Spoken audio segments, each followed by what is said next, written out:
Welcome to the Deep Dive.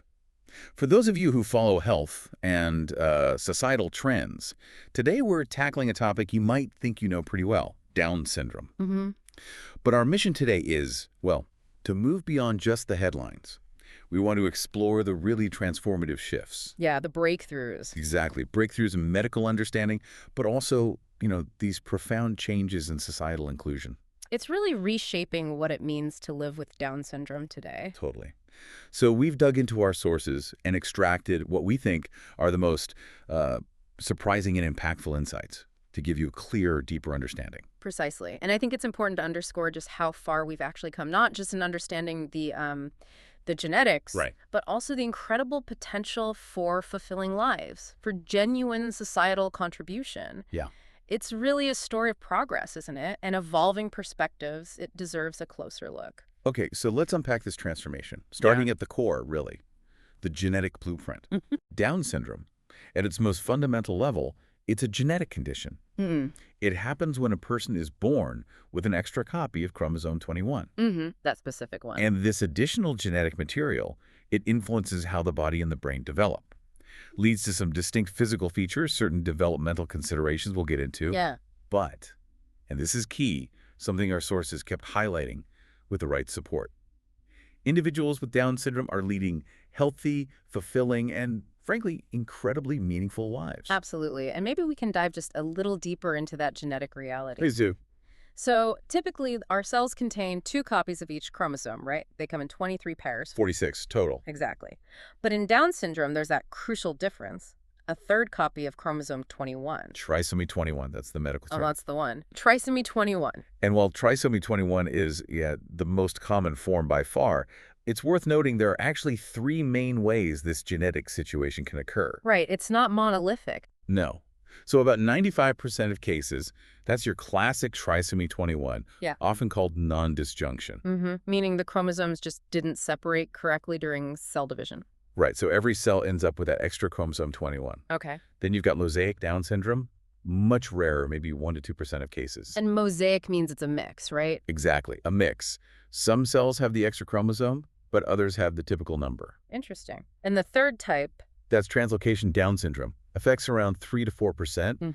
This is where part of chromosome 21 actually breaks off and attaches or translocates onto another chromosome. So the amount of chromosome 21 material is still extra, but it's located differently. Precisely. What's really noteworthy here, though, is the why.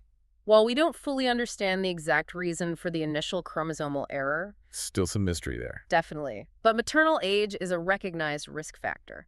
The likelihood of having a baby with Down syndrome does increase as the mother gets older. Especially after 35, the statistics show. Yeah, particularly after 35. It really underscores how one sort of microscopic genetic difference can ripple out and have such wide-ranging effects on development. It's fascinating. Okay, so we've got the genetic blueprint laid out. How does that translate into, well, the observable characteristics we often associate with Down syndrome? Right, the physical aspects. And importantly, what should we understand about those features? Yeah. Our sources really emphasize that while every single person is unique, Always unique. there are some common physical features you might see. Things like almond-shaped eyes that might slant upward slightly, Mhm. a flatter facial profile, maybe a smaller nose. You might also notice things like a single deep crease across the palm of the hand. Yes, the simian crease, sometimes called that. Mm. Or maybe shorter stature, sometimes lower muscle tone hypotonia, that's the term. And occasionally smaller ears and mouth, which, sometimes causes the tongue to protrude a bit. Right. But the crucial point here, and this came up again and again, is that these features are simply part of that genetic variation. They absolutely do not dictate a person's abilities or their personality. Not at all. And building on that, it's also really vital to understand the associated health considerations. Yeah. Individuals with Down syndrome do have a higher likelihood statistically for certain health issues. Such as? Well, for instance, roughly about 50% are born with congenital heart conditions. That's significant. It is. And they can also face challenges like hearing and vision problems. Thyroid disorders are more common, respiratory infections, sometimes digestive system issues, Okay. an increased risk of leukemia, though still relatively low overall, and things like sleep apnea. That sounds like quite a list. It can seem that way, but here's the significant insight, the thing our sources really stress: the game-changing impact of modern, proactive medical care. So management is key. Absolutely key. With consistent checkups, early interventions, screenings, a vast majority of these conditions can be managed really effectively now. Which dramatically enhances quality of life, I assume. Oh, hugely. And longevity, too. It connects right back to that potential for a full life we mentioned. Okay, that makes sense. Now let's shift gears a bit from the physical to the developmental side of things. Right. Development and intellect. We know Down syndrome often involves typically a mild to moderate intellectual disability, which generally means that developmental milestones, learning to walk, talk, manage self-care skills, they might be reached on a, let's say, different timeline. A different pace, yeah. But this is where I think our deep dive really shines a light on something critical. You mentioned interventions earlier.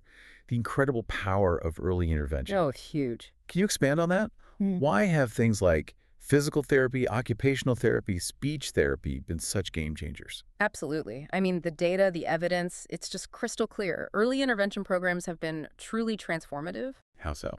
Well, they provide really targeted support right from the start, helping individuals build those foundational skills.